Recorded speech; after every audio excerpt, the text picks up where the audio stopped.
Now, previously we spoke about the divorce settlements and how the divorce numbers are calculated.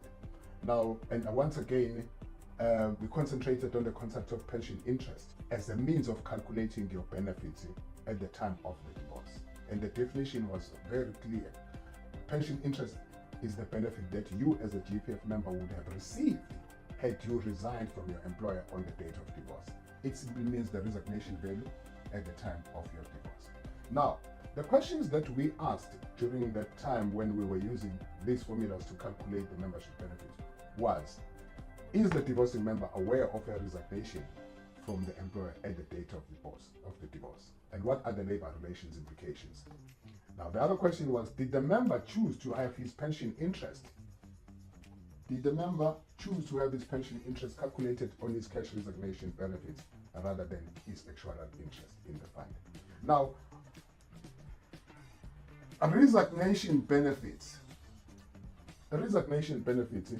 can be calculated and paid using these three formulas. Now, if then the pension interest is calculated on resignation benefit, which formula are they using? Are they using the cash? Are they using the actuarial interest of those who are under the age of 55? So all of these calculations will yield different outcomes. So therefore, it means then anyone who is going through a divorce must be given the choice of having the calculations done on either of these formulas. But that's not the case. We spoke about the divorce debt and how the debt is created during last time's videos, where we said if you are resigning or you're paying your spouse 50% of his entitlement during the divorce, so that creates a membership of a divorce debt. But that was done away with in 2009 and was replaced by a reduction in the pensionable years of service.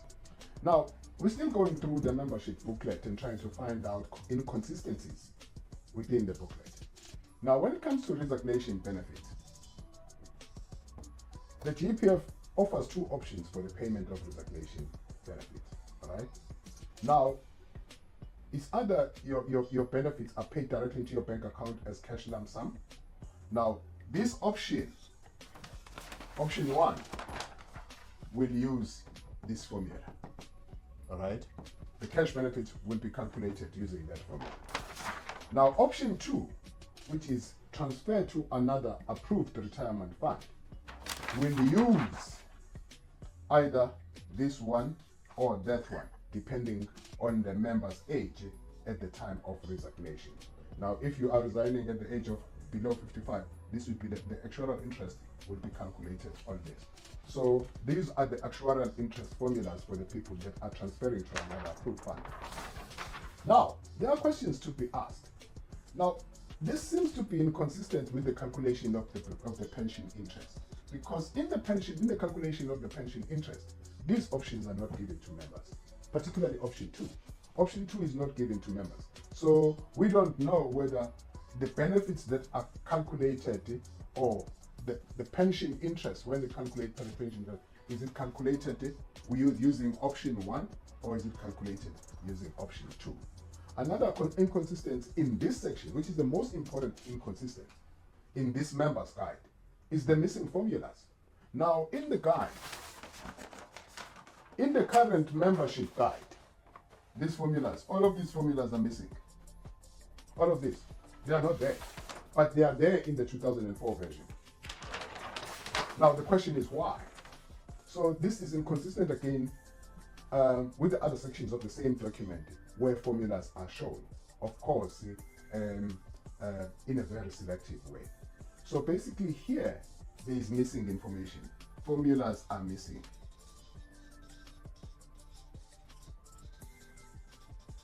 Now, not only just the formulas are missing here.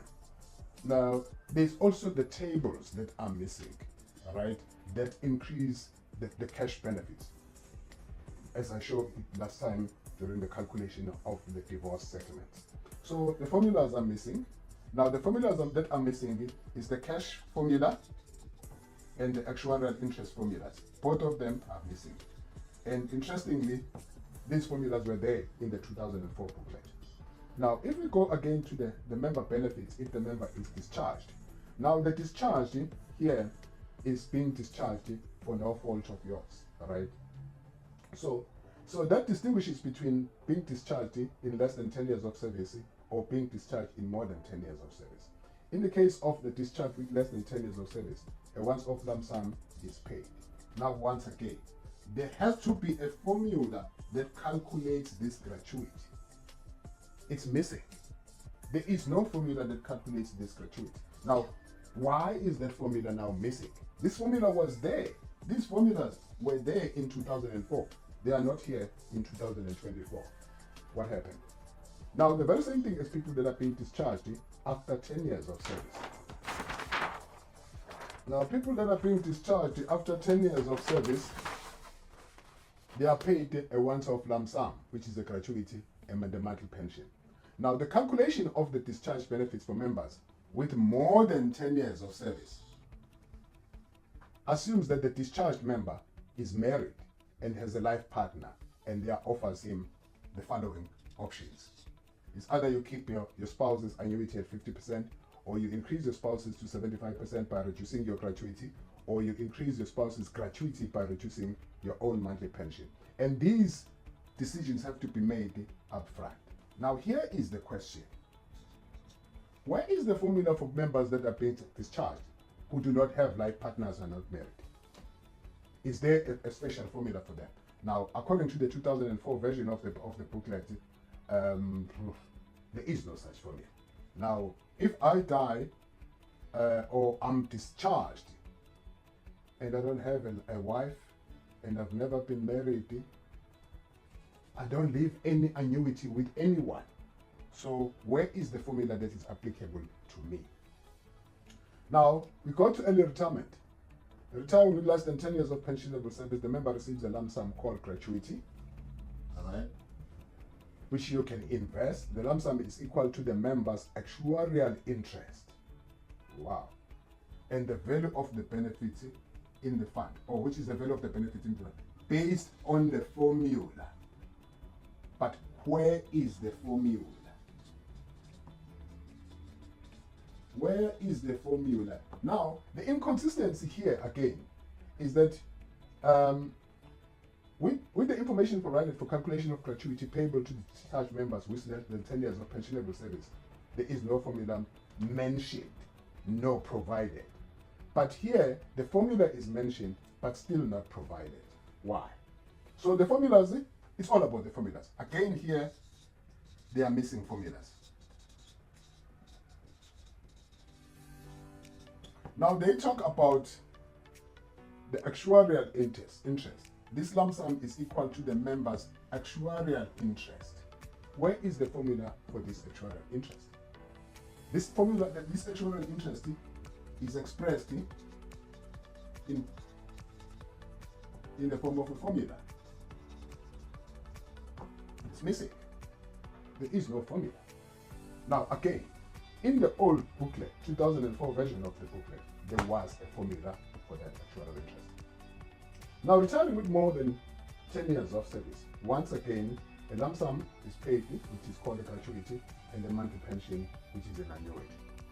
Now, once again, the calculation of annuities assumes that the member is married and has a life partner. Now, where is the formula for those who are not married and have no life partners? Now, the normal retirement age at page 37 of the membership guide. This comes directly from the guide. Decision about retirement, expert advice is vital. Now here, why is this expert advice only vital when somebody is retiring? Now, this expert advice was never mentioned anywhere from the people who are going through the divorce, people who are resigning, people who are being discharged, blah, blah, blah, blah. Nobody said anything about the expert advice.